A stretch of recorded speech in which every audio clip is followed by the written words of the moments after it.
Olá, meu nome é Hugo Montaldi, eu tenho um projeto da internet que eu falo sobre cinema todo dia. Eu acabei de assistir seu painel, primeiramente parabéns.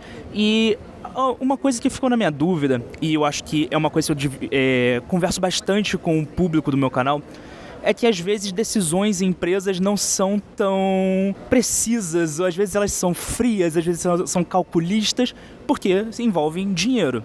Então, na sua visão, para um serviço de streaming, o que é mais importante? Uma boa história ou uma boa resposta do seu público? Caraca, que pergunta difícil. Porque, na verdade, o público é o que tem que comandar sempre.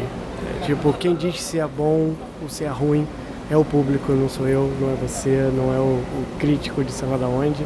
É o público que tem que falar, especialmente se você está fazendo alguma coisa que minimamente precisa se pagar. Então o público precisa ser a primeira coisa, o interesse do público precisa ser, tipo, acho que é a primeira coisa de todos. Então eu acho que eu correria pro público. Só que pro público gostar, você precisa ter uma boa história, cara. Ninguém vai gostar de uma história ruim. Então é quase que uma junção dos dois. A gente precisa de uma boa história, de preferência que não repita todas as histórias que a gente já cansou de ver, né? E que não repita todos os gêneros que a gente já cansou de ver. A gente precisa trazer uma história nova, que traga esses elementos que a gente sabe que o brasileiro ama de paixão. A gente sabe que o brasileiro gosta de melodrama, então para de ter medo de fazer melodrama. A gente sabe que o brasileiro gosta de ponto de virada, um monte de ponto de virada, então para de ter medo, coloca um monte de ponto de virada.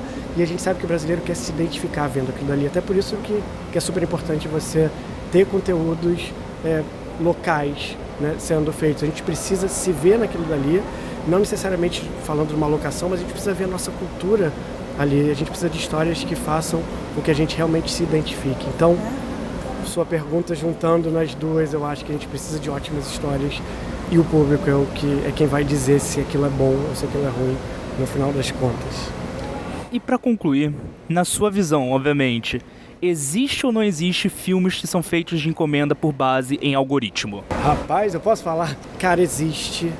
Normalmente é encomendado por quem não está entendendo muito bem o algoritmo.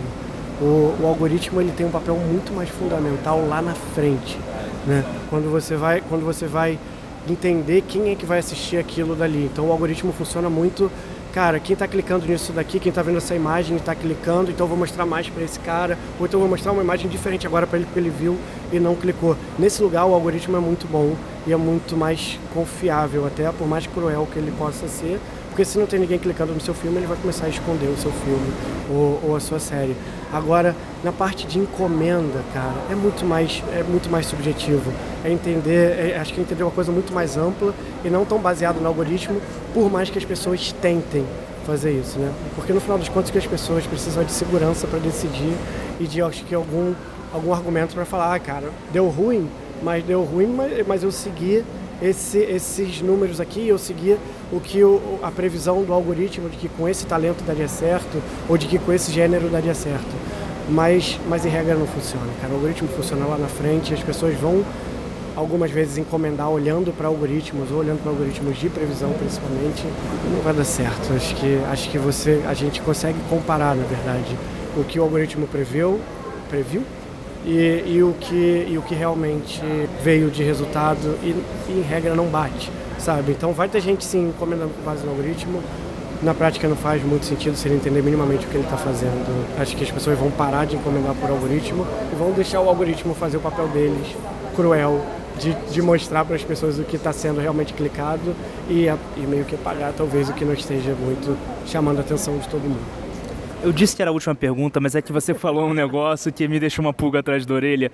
Então, no final das contas, o que importa para esses serviços de streaming é a frequência do público que está assistindo, se o público está gostando e principalmente se ele está clicando, seja nas thumbnails, nas miniaturas, e está interagindo com esse conteúdo de alguma forma. Seria mais ou menos isso? Exatamente. Essa fórmula muda todo dia e vai de streaming para streaming. Alguns consideram mais novos assinantes, porque também depende do tempo que você está no mercado, né? Alguns querem novos assinantes, é o que mais importa, outros querem horas gastas dentro do streaming. No final das contas, tudo importa, né? Mas aí, de acordo com o período, eles vão focar em um ou vão focar no outro, e isso vai mudando. Então, para o streaming importa muito a interação com aquele conteúdo. Não adianta adicionar na sua listinha de eu vou assistir um dia. Se você não assistir, o algoritmo vai ser cruel e vai meio que talvez começar a parar de mostrar para as outras pessoas. E se você clicar naquilo dali, a tendência é que ele comece a mostrar também para outras pessoas e comece a te mostrar outras coisas meio que parecidas com aquilo. Então, acho que é meio por aí. Faz sentido? Faz todo sentido. Obrigado pelo seu tempo. Acho que esclareceu bastante. Muito obrigado.